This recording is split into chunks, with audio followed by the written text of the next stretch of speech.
यशोमती मैया के नंद लाला। बोलो श्री नारायण भगवान की जय।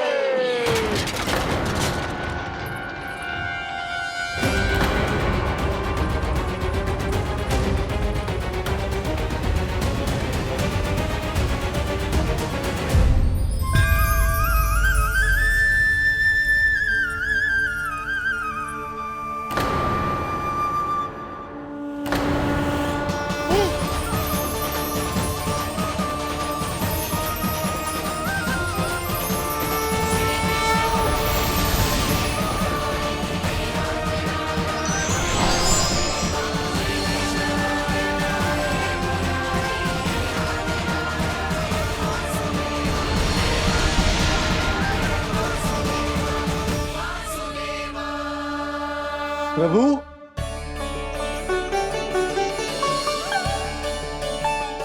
प्रभु,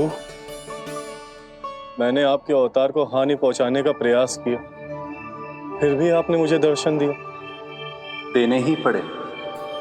तुम्हें मेरे चरणों का स्पर्श जो मिल गया। तुम्हें आश्चर्य हो रहा होगा, एक साधारण से स्पर्श से तुम्हें वो मिला जो बड़े से बड़े ऋषियों को भी कठिन से कठिन तपस्या के बाद भी नहीं मिलता। इसका उत्तर तुम्हारे अतीत में छुपा है। दैत्य हिरण्याक्ष के पुत्र के रूप में तुम्हारा जन्म हुआ था।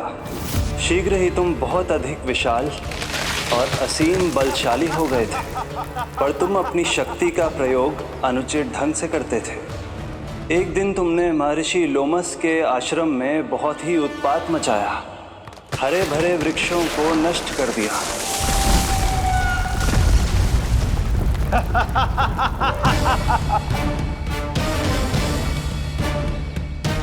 देख क्या रहे हो ऋषिवर?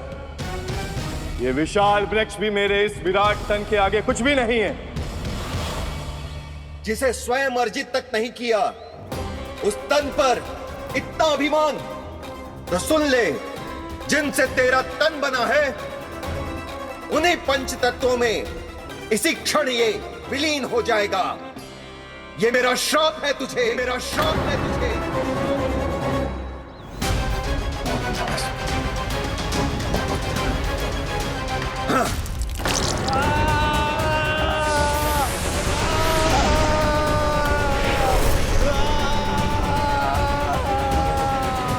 पर तभी तुम्हें अपनी भूल का आभास हुआ और ऋषि लोमस से तुमने क्षमा याचना की।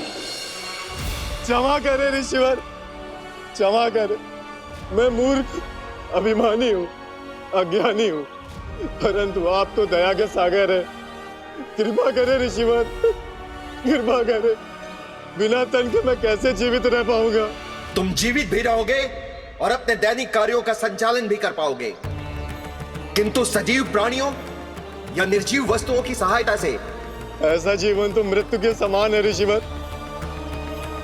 इससे अच्छा है आप मुझे जीवन से मुक्ति दे दो। मुक्ति भी अवश्य मिलेगी तुम्हें, पर जब तुम परम प्रभु श्री हरि नारायण के चरणों का स्पर्श करोगे, चरणों का स्पर्श करोगे। और यही नहीं शक्तासुर, कल जब तुम मुझे खोज नहीं पा रहे थे, तब भी तुमने हार नहीं मानी। 7 प्रहर तक 7 बार मेरी और मेरे गोकुल की परिक्रमा की। इस क्रम में तुमने अनजाने में ही अपना पश्चाताप पूरा किया और पुण्य अर्जित कर लिया। इसलिए मैं तुम्हें मोक्ष प्रदान करता हूं। इसलिए मैं तुम्हें मोक्ष प्रदान करता हूं।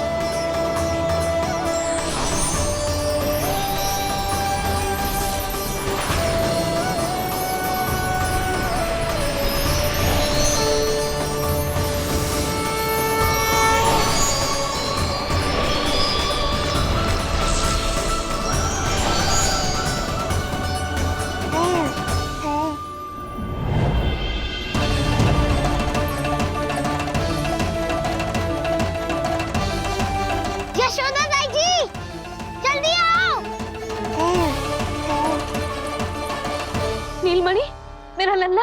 लल्ला, तुझे कुछ हुआ तो ना है ना? तुम ठीक तो है ना? मेरा नीलमणि, मेरा प्यारा बच्चा।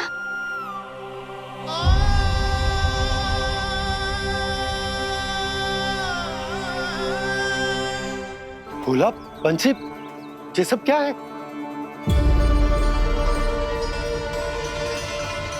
उज्जवल, ये किसने करो है? और देख, कहानी मत सुनाइयो। उज्जवल पुत्र, कैसे हुआ ये सब? किसने किया? और किसने? महाबली नीलमणि ने, बड़ी ताई जी।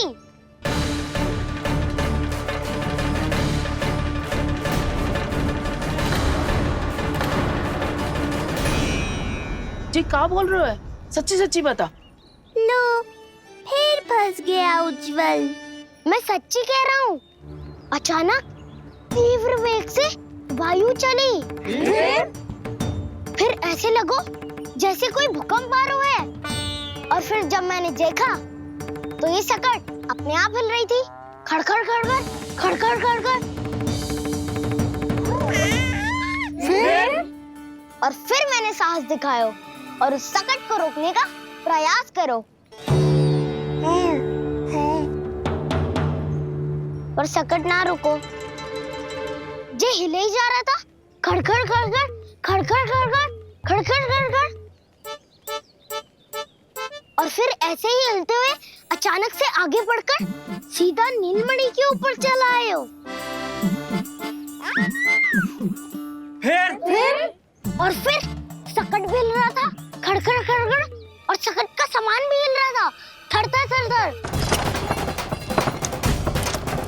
ऐसा लगो जैसे सकट नीलमणि को कुचलने को।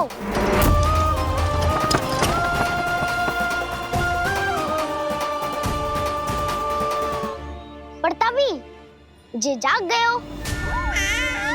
इसने खींचकर अपने पांव का प्रहार करो और जीत गया सकट आकाश पे।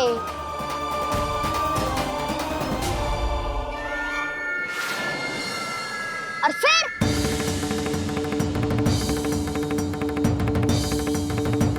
धड़ाम, सब भूमि पे गिरकर चकनाचूर।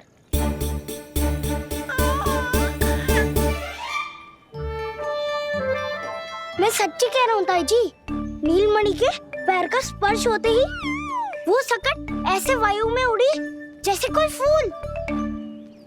अच्छा, और जो तेरे हाथ में ये माखन है, ये भी अपने आप उड़ के आ गया होगा ना? हाँ, मैं सच्ची कह रहा हूँ। सदा बड़पोलापन, ये अच्छी बात ना है लल्ला। सत्य बता। मैया, मैं सत्य बोल रहा हूँ। ये सकट अपने आप ही आयो था और नीलमणि के प्रहार करते ही दूर जा गिरो। अरे, ये बड़बोले से पूछने से अच्छा है कि हमें स्वयं विचार करना चाहिए कि ये सकट टूटा कैसे। हाँ नंदराज, हाँ, हम भी आरती के लिए भीतर चले गए थे। हाँ। अरे, आप सब मेरा विश्वास क्यों ना कर रहे हो? नीलमणि के प्रहार से ही उज्जवल, सकट बहुत पुराना था, पहिया ढीला होकर खुल गया होगा। यशोदा, अनेक कारण हो सकते हैं, चिंता करने की कोई आवश्यकता ना है। मैं चिंता क्यों करने लगी भला? मेरे नीलमणि के गले में रक्षा वाला कंठक पहले से ही है। और हम जैसा पूजा पाठ इतने विधि विधान से इसी के लिए तो कर रहे हैं, है ना पंडित जी? हाँ रानी जी। तो बस फिर मेरे लल्ला को कछु क्यों होने लगा? और आप सब स्वयं ही देख लो ना, जे इतना बड़ा सकट टूट के बिखर गया है, किंतु मेरे लल्ला को एक खरोच भी ना आई। इसका अर्थ तो यही है ना कि हम जो भी कर रहे हैं सही कर रहे हैं। मुझे चिंता करने की कछु आवश्यकता ही ना है। चलो सब भीतर चलते हैं। हाँ हाँ, लल्ला को भूख भी लगी आई होगी। चल।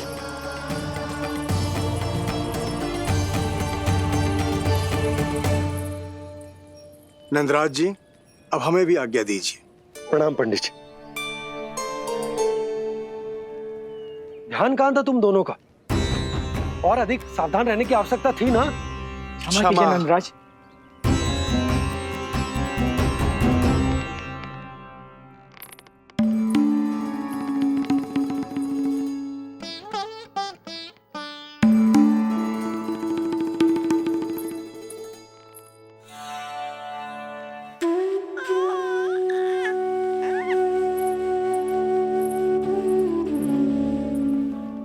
यशोदा, क्या हुआ? बोलो ना, क्या सोच रही हो? मुझे बहुत चिंता हो रही है जीजी। मेरे लल्ला के साथ कुछ ना कुछ दुर्घटना होती रहती है। अरे, अभी बाहर ही तुम सबको समझा रही थी, अब भीतर आते ही क्या हो गया तुम्हें? बाहर समझाने वाली मैं ना थी जीजी, वो तो गोकुल की रानी जसोदा थी, किंतु भीतर से मैं अपने नीलमणि की मैया हूँ, बस। और एक मैया को कितनी चिंता होती है, इसे आपसे अधिक कौन जान सकता है। बहुत बड़ा धक्का लगा है मैया को इस घटना से। अब तो ये मेरी रक्षा के लिए और भी अधिक चिंतित हो जाएंगी। यंत्र का कंठक, पूजा पाठ, इतने सारे प्रहरी, सुरक्षा के प्रबंध, यदि इतने सबके बाद भी मैं अपने लल्ला की रक्षा न कर पाई तो मुझसे अधिक अभागी कौन हो सकती है? मैं तुम्हारे मन की दशा समझती हूँ यशोदा। इसी चिंता के कारण ही तो मैंने आज तक अपने पुत्र को छुपा कर रखा है। मैं जानती हूँ जिज्जी, मैं समझती हूँ। मैंने तो नीलमणि के लिए इतने सारे संस्कार भी करो हैं, पूजा पाठ की है, किंतु मैंने तो आज तक अपने पुत्र का एक भी संस्कार नहीं किया है। आंसू पोंछ लीजिए बड़ी माँ, शीघ्र ही सब कुछ ठीक हो जाएगा। जब मैंने उसे जन्म दिया, उसके बाद से आज तक न उसे घर के बाहर लाई हूँ, न कोई संस्कार किया है। मैं तो उसका नामकरण भी नहीं करवा पाई हूँ यशोदा। उसके जन्म के समय स्वामी ने यह संदेश भिजवाया था कि उस कंस को हमारे पुत्र के बारे में तनिक भी भनक नहीं पड़नी चाहिए। तब से आज तक भय के छाव में जीती आई हूँ कि वो कंस कहीं हमारे पुत्र को भी ना मार दे, जैसे देवकी के सारे संतानों को मार दिया है।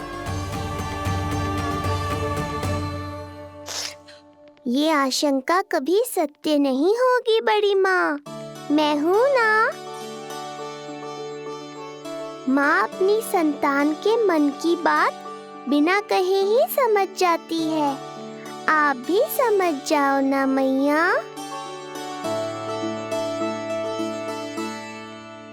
जीजी, हमें रोना ना चाहिए। हमें देख के लल्ला भी रो रहा है। मैया, आपकी सहायता की आवश्यकता है मुझे ऐसे क्यों लग रहा है जैसे लल्ला मुझसे कुछ कहना चाह रहा है। दाऊ को हम सबसे दूर कब तक रखेंगे बड़ी माँ? ये सोच रहा होगा कि अब तक आपने इसके दाऊ को छुपा के क्यों रखा है। मैं उनसे मिलना चाहता हूँ मैया। चिच्ची, कितना मन करता होगा ना इसका अपने दाऊ से मिलने का। और आपके लल्ला का भी तो मन करता होगा ना कि अपने छोटे भाई को मिले। कितनी बातें करते हैं हम दोनों की इनके सामने। हाँ यशोदा, मैं भी अपने पुत्र को नीलमणि के बारे में सब कुछ बताती हूँ। तो बस फिर हमें साथ साथ रखिए ना। मेरा आधा हिस्सा है वो, उनके बिना मैं अधूरा हूँ मैया। ये दोनों भाई एक दूसरे के बिना अधूरे हैं जीजी। हमें इन दोनों को साथ ही रखना चाहिए। आप ही सोचो, यदि नीलमणि की रक्षा होगी तो आपका लल्ला भी तो सुरक्षित रहेगा। तुम सच कह रही हो यशोदा। हमें इन दोनों को मिलाना चाहिए और साथ में ही रखना चाहिए, सुरक्षित। तब तो शीघ्र ही पंडित जी को बुलाकर हमें शुभ मुहूर्त निकलवाना चाहिए। शुभ मुहूर्त? हाँ, शुभ मुहूर्त। दोनों भाइयों के मिलन के साथ साथ उनका नामकरण संस्कार भी करवा देते। अब अपने दाऊ से मिलूंगा मैं।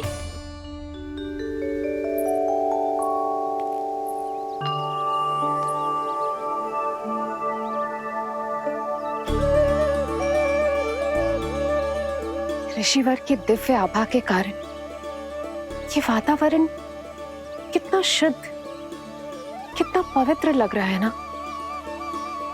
हाँ देवकी, इनका तेज ही ऐसा है कि इनके निकट केवल पवित्रता ही वास कर पाती है। किसी भी प्रकार की दुष्टता इनके पास जाने से पहले ही नष्ट हो जाती है।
इनका तेज ही ऐसा है कि इनके निकट केवल पवित्रता ही वास कर पाती है। किसी भी प्रकार की दुष्टता इनके पास जाने से पहले ही नष्ट हो जाती है। यदि महर्षि की इच्छा के बिना मैंने भीतर प्रवेश किया तो कहीं ये मुझे श्राप ना दे दे। नहीं, इससे तो अच्छा है कि मैं यहीं आश्रम के बाहर रुकूं और यहीं से इन दोनों पर दृष्टि रखूं।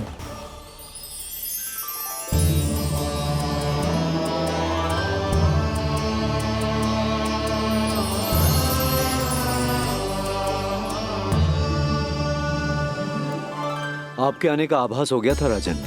गुरुदेव, जो संतानें हमने खो दी है उनका श्राद्ध करवाने की विनती लेकर हम आपके पास आए हैं।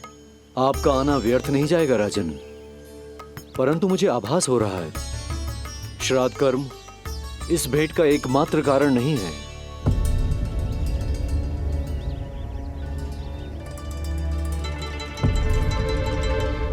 आपको उसकी या कंस की चिंता करने की कोई आवश्यकता नहीं है। निश्चिंत होकर बताइए कि आपकी इच्छा क्या है। गुरुदेव, वर्तमान में मेरी प्रथम पत्नी रोहिणी पुत्र सहित गोकुल में निवास कर रही है। हमारे उस पुत्र का और भाभी यशोदा के पुत्र का नामकरण संस्कार करवा दीजिए। बस यही हमारा सौभाग्य होगा। मुझे कुछ सुनाई क्यों नहीं दे रहा है? देवी रोहिणी से उत्पन्न आपका पुत्र यादव कुल का राजकुमार है और यादवों का गुरु होने के नाते उसका संस्कार कराना हमारा कर्तव्य है। परंतु यशोदा पुत्र का नामकरण वो आप मुझसे क्यों करवाना चाहते हैं?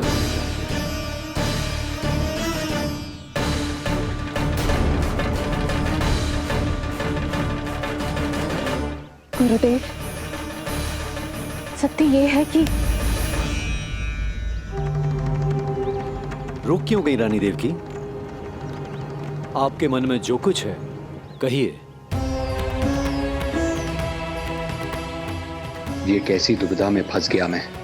यदि मैंने गुरुदेव को यशोदा पुत्र का सत्य बताया तो कंस को भी पता चल जाएगा, और यदि नहीं बताया तो कहीं ऐसा ना हो कि ऋषिवर ही बुरा मान जाए। लगता है आप दोनों की दुविधा मेरे अनुमान से भी बहुत बड़ी है। अपनी या अपने पुत्र की कुंडली लाए हैं राजन? जी गुरुदेव, अपनी कुंडली है मेरे पास। देवकी,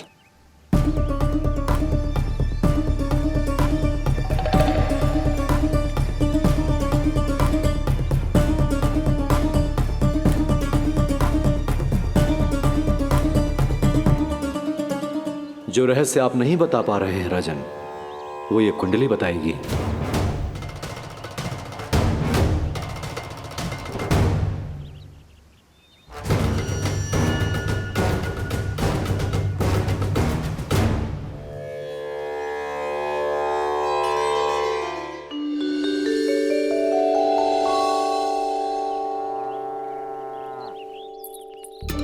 लल्ला बता कैसी है जगदा? मैया को हो क्या गया है आज? देख सही सही बताइयो।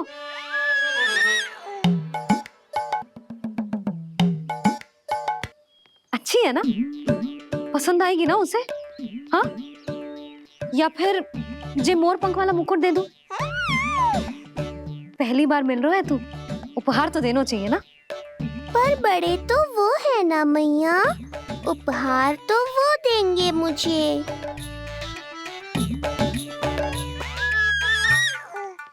ना ना, मोर पंख वाला मुकुट तो मेरे लल्ला का है ना, जे ना दे सकते। तेरे जैसा कोई कंठा क्या चांदी वाला कड़ा दे दूं? हाँ? इस मिलन के लिए मुझसे अधिक उतावली तो मैया है।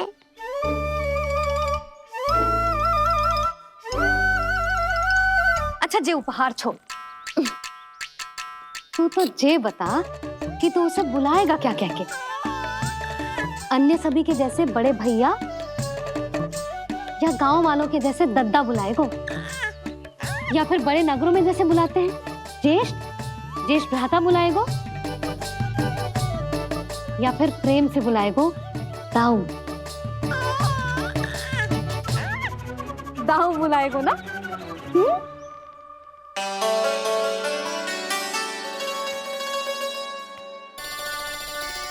सुनो आपने, हमारे लल्ला ने निर्णय ले लियो, ये अपने भैया को दाऊ कहकर बुलाएगो।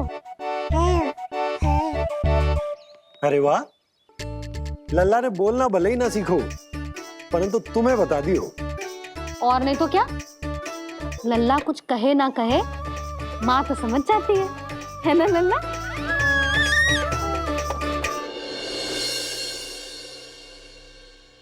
और इसने दाऊ वाली बात पे हाँ भी की है। हाँ हाँ हाँ तो सदानंद जी ने भी कर दी है। लो मैं तो भूल ही गई, क्या कही पंडित जी ने? बता तो ना यशोदा, बाहर से आया हूँ, हाथ पैर तो धो लूं। हाँ जी लो। अब बताओ कब का मुहूर्त निकालो है? तनिक हाथ मुंह पूछ लो। अब बताओ क्या कही उन्होंने? यशोदा थक गए हूँ, तनिक सांस तो लेने दो। बाहर से आया हूँ, जलना पूछोगी?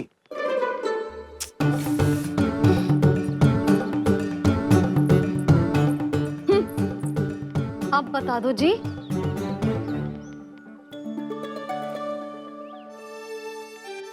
बाबा अब बता भी दो, नहीं तो खेल खेल में खेल हो जाएगा। हाँ बताओ।